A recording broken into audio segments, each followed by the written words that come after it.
Hello everyone, আসসালামু আলাইকুম। সবাইকে ঈদ মোবারক। সবাই কেমন আছেন? আজকে আমি আরেকটি নতুন রেসিপি আপনাদের সামনে নিয়ে এসেছি, কুরবানির গরুর মাংস রান্না। তো আপনারা যদি এই রেসিপিটি ফলো করেন এবং এভাবে রান্না করেন তাহলে একটা পারফেক্ট স্বাদ পাবেন গরুর মাংস রান্নার। তো তাহলে দেখে নেই ফুল রেসিপি দেখে নেওয়ার আগে অবশ্যই যারা আমার চ্যানেলটিকে সাবস্ক্রাইব এবং ফলো দেননি তারা অবশ্যই সাবস্ক্রাইব এবং ফলো দিতে ভুলবেন না। তো আমি এখানে বাটিতে 3 কেজি পরিমাণ গরুর মাংস নিয়ে নিয়েছি। এখন আমি রান্নায় চলে যাব। তো চুলায় আমি একটা প্যান বসিয়ে দিয়েছি। এখানে আমি পরিমাণ মতো রান্নার রেগুলার তেল দিয়ে দিয়েছি। এখন আমি এখানে 3 কাপের মতো পেঁয়াজ কুচি এবং 4-5টা কাঁচামরিচ ফালি দিয়ে দিব। তো আমি দিয়ে দিলাম পেঁয়াজ কুচি এবং কাঁচামরিচ। এখন আমি ভালোভাবে একটু ভেজে নেব, লাল করে ভেজে নেব। পেঁয়াজটা যখন একটু লাল হয়ে যাবে এখানে আমি গরম মশলা তেজপাতা দিয়ে দিব। এখানে আমি কালো এলাচ 4টার মতো দিয়ে দিয়েছি এবং সাদা এলাচ 5-6টা এবং তেজপাতা 2-3টা আমি দিয়ে দিয়েছি এবং কালো গোলমরিচ দিয়ে দিয়েছি 5-7টা। আমি এখন সবগুলো উপকরণ ভালোভাবে একটু নেড়েচেড়ে দিব এবং একটু ভেজে নিব। একটু ভেজে নেওয়ার পর আমি এখানে দিয়ে দিব হাফ কাপ পরিমাণ আদা ও রসুন বাটা। এখানে যেহেতু মাংসের পরিমাণ বেশি এখানে আমি হাফ কাপের মতো দিয়ে দিলাম। এখন আমি মশলাটাকে ভালোভাবে কষিয়ে নেব। মশলাটা যখন একটু কষানো হয়ে যাবে তখন এই পর্যায়ে আমি পরিমাণ মতো লবণ দিয়ে দিব। এখানে আমি 3 টেবিল চামচ পরিমাণ লবণ দিয়ে দিলাম এবং দিয়ে দিব এখানে 3 টেবিল চামচ পরিমাণ হলুদের গুঁড়া, দিয়ে দিব এখানে 3 টেবিল চামচ পরিমাণ লাল মরিচের গুঁড়া। আপনারা ঝালটা যে যেরকম পছন্দ করেন সেই অনুযায়ী দিয়ে দিবেন।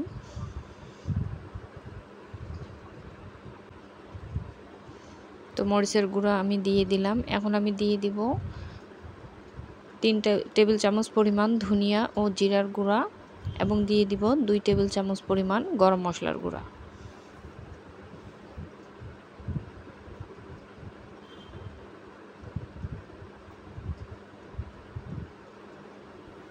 তো সবগুলো মশলা যখন দিয়ে দেওয়া হবে তখন মশলাগুলোকে ভালোভাবে কষিয়ে নিতে হবে। তো আমি দিয়ে দিলাম সবগুলো মশলা। এখন আমি ভালোভাবে একটু কষিয়ে নেব। কিছুক্ষণ কষিয়ে নেওয়ার পর আমি সামান্য পরিমাণ একটু পানি দিয়ে দিব। আবারও মশলাটাকে ভালোভাবে কষিয়ে নেব। মশলাটা যখন কষানো হয়ে যাবে তেল বেরিয়ে আসবে সেই পর্যায়ে মাংসগুলো ঢেলে দিতে হবে। তো আমি মাংসগুলো ঢেলে দিলাম। এখন আমি মাংসগুলোকে ভালোভাবে কষিয়ে নেব। মাংসগুলো ভালোভাবে এভাবে নেড়েচেড়ে দিতে হবে।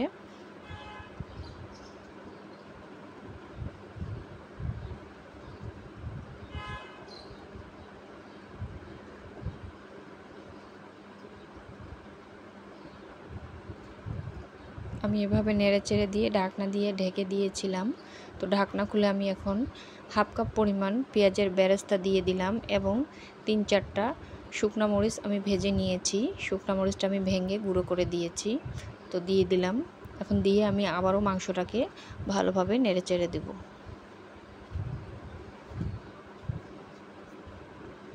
আমি মাংসটাকে নেড়ে দিয়ে ঢাকনা দিয়ে ঢেকে দিব যতক্ষণ পর্যন্ত না মাংসের পানি কমিয়ে আসে।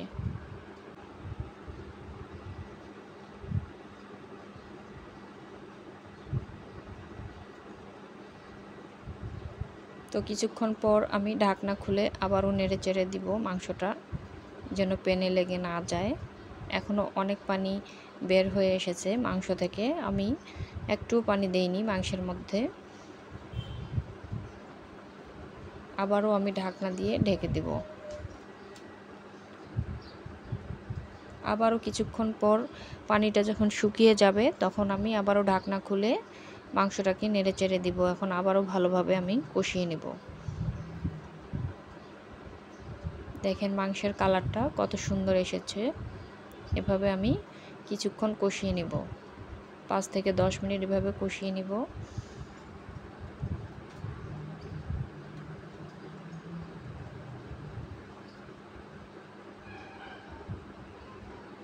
আবারও আমি ঢাকনা দিয়ে ঢেকে দিব।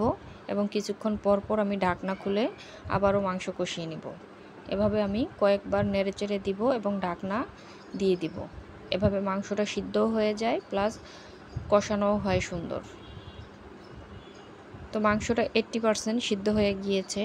এই পর্যায়ে আমি একটু সামান্য গরম পানি ঢেলে দিব।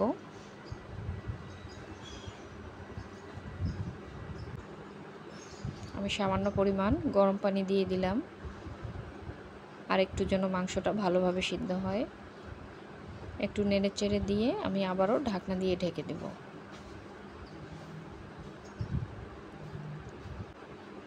কিছুক্ষণ পর আমি আবারও ঢাকনাটা খুলে দেব। পানিটা শুকিয়ে এসেছে। আমি আবারও নেড়েচেড়ে দিব। এবার মাংসটা পুরোপুরি সিদ্ধ হয়ে গিয়েছে। এখন এই পর্যায়ে আমি মাংসের মধ্যে দিয়ে দিব আরও সামান্য পরিমাণ বেরেস্তা আমি রেখে দিয়েছিলাম 2 টেবিল চামচ পরিমাণ আমি দিয়ে দিলাম 4-5টা কাঁচামরিচ, আর দিয়ে দিব ভাজা জিরার গুঁড়া। ফ্লেভারটা অনেক সুন্দর আসে ভাজা জিরার গুঁড়া দিয়ে দিলে। এখন আমি আবারও নেড়েচেড়ে দিয়ে কিছুক্ষণের জন্য আবারও ঢাকনা দিয়ে ঢেকে দিব। 5 মিনিটের মতো দমে বসিয়ে দিব।